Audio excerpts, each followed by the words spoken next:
Sometimes it can feel like games have really specific molds or niches they have to fit into. If you're a AAA game, you better be a very gray and brown first-person shooter or action game. If you're an indie game, you better be a Metroidvania, or, if you want to get really crazy, a roguelike. Racing and sports games are pretty much always very realistic. Platformers are colorful and fun. Since gaming has been around for a while at this point, there are just certain expectations in certain genres for what types of games can be made, whether it be what kind of art styles and stuff are expected for certain types of games, what kind of genres can be combined, how stories are told, how gameplay works, and I want to start looking into games that really break that mold.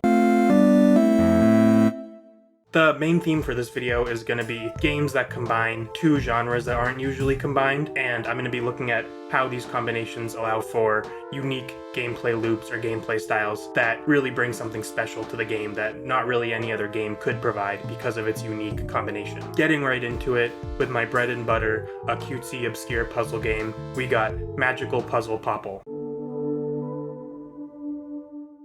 This goes by a few different names that are pretty much all a combination of those three words in some order, maybe with some other random words thrown in there. But this game is a super fun and simple, like, action puzzle platformer, and I know there are some other games that do similar things, like Arroyo, I think it's called, is a series of Japanese-only puzzle platformers that are kind of similar, where you're like placing blocks to move across the map. This one's a little different. It's more like a falling block puzzle game, not exactly, but like the space you're working in is much more limited than something like Super Arroyo. You're moving around the blocks and the ladders so that you can climb up and get through the space to save the princess. And yeah, if the only comparison I can think of for this game is another obscure puzzle game that never made it to America, I think I'm safe in saying this is a pretty unique combination of genres. It's just a fun way to put a spin on puzzle games, because with games like Tetris or Puyo Puyo, there are only so many ways you can make, like, shuffling blocks around or matching blocks or,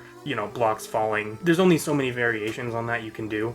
And Magical Puzzle Popil hits on a really unique way of achieving this, where instead of trying to match blocks together or fill in rows or something like that, you are trying to lead your character across a map and shuffling the tiles to create a way to get to your end goal. And it's super cool, and just another random little gem on the Game Gear, which is definitely going to get its own video in the future. Now that I've done my due diligence and given you guys some cute, weird puzzle game, I'm gonna talk about a not as underground game, Slay the Spire.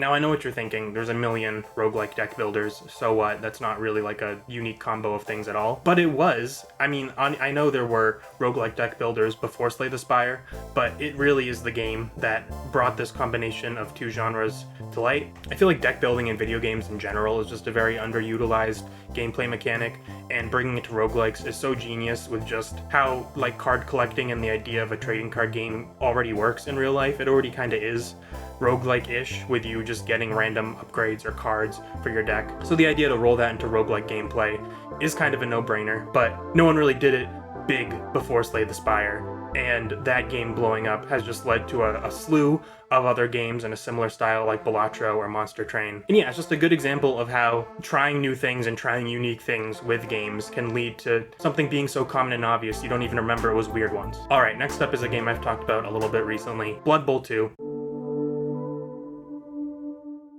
This game pretty much plays like a normal tactical RPG. You even have all the orcs and elves and human races and stuff that you'd expect in this type of game.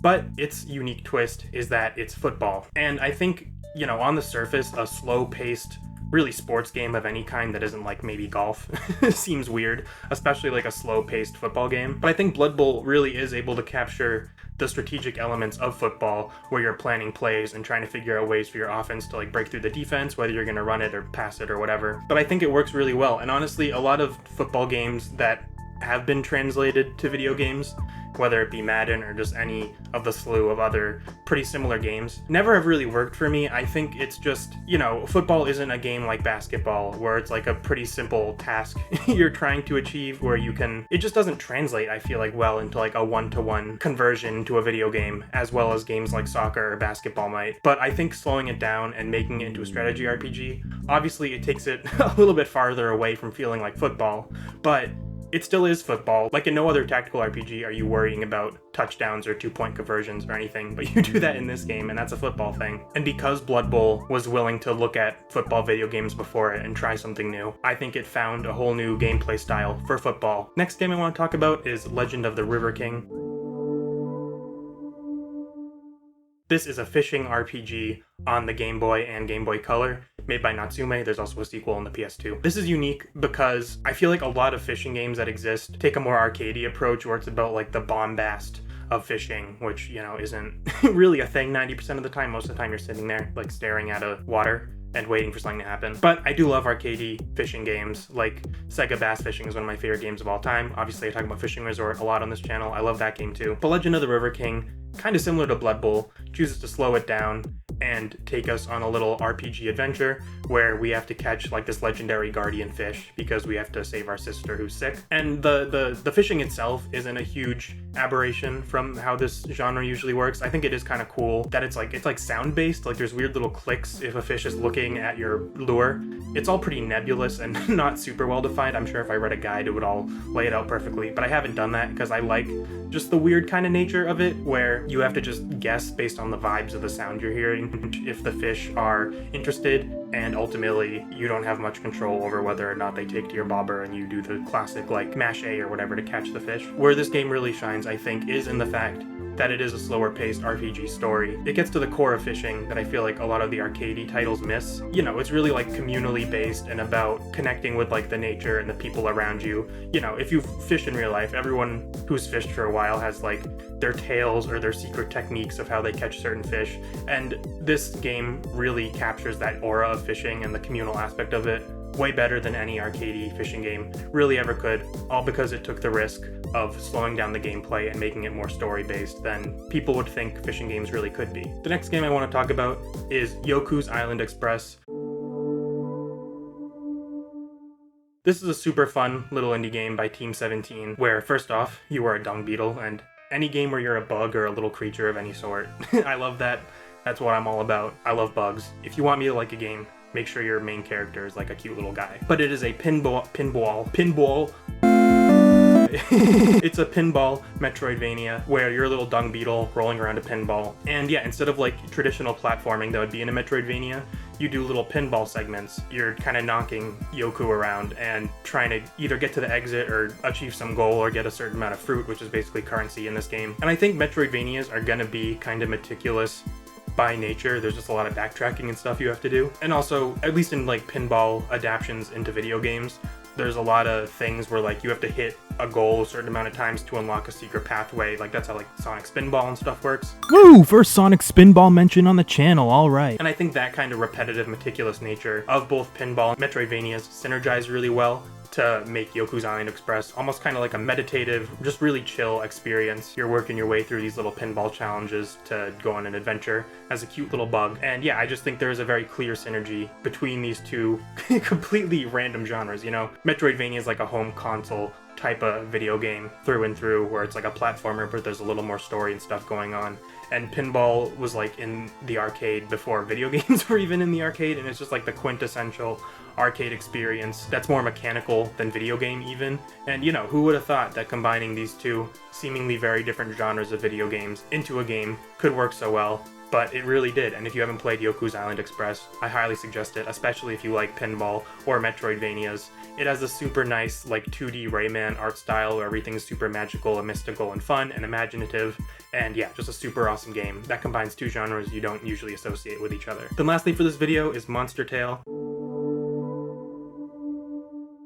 which is a monster training Metroidvania on the DS. It's always cool seeing like kind of random Metroidvanias that existed before the like slew of indie game Metroidvanias started. Not to hate on those, there are tons of great games that fall under that umbrella, but it's just interesting that this isn't really part of that wave. And yeah, I like Metroidvanias. I don't play them a ton or like seek them out like I do with some genres, but the fact that this has a monster training element to it is what really drew me to this game. I mean, in reality, I just randomly found it at a GameStop one day and I was like, what is that? I never heard of it. But when I looked up that it was a monster training Metroidvania, I was like, that's sick, I need to play that, that's my type of game. And I think just like how pinball and Metroidvania synergized really well in Yoku's Island Express, in this game, the Metroidvania and monster monster training elements synergize really well, because once again, the truth of Metroidvanias is that there's going to be backtracking and they're going to be kind of repetitive. The fact that you're training up a monster while doing that, and your monster like evolves based on how you use it, what kind of enemies you defeat, what kind of moves you're using. The fact that all that's happening in the background as you're kind of going back and forth makes it so that the backtracking just kind of works into the gameplay as grinding, just something you kind of expect from an RPG anyways, makes this game feel less meticulous instead of playing into that meticulous nature. Your character also gets some upgrades as well, like besides the classic like jump higher Metroidvania type of stuff that gets you through obstacles, you can like upgrade your attacks and how you fight in battle. And honestly, for like a 2D action game, this has some really good, like the fighting feels really good. I'd almost compare it to like the best of beat 'em ups like Streets of Rage or River City Girls. Also, the monster training works a lot like a Tamagotchi, so it is another just very smart use of the dual screen nature of the DS. I think, video game on one screen, Tamagotchi on the other screen. It's been done a few times before, but it works really well. And in this unique mix of monster training and Metroidvania, it just kind of adds to that unique flavor that this game has. And yeah, it is a cute, fun, colorful art style, which I love, and a nice little story about adventuring. And yeah, this game's super awesome. Let me know down in the comments, what are some games that combine unique genres that really have stuck out to you, or what are some games that are just generally unique? Also, make sure to join our Patreon. Andy and I both put a ton of stuff out. If you want to see me review Yokai Watch, which is a pretty unique game in its own right, check out our Patreon. I just posted a written review of that game. And yeah, thank you for watching. Like and subscribe.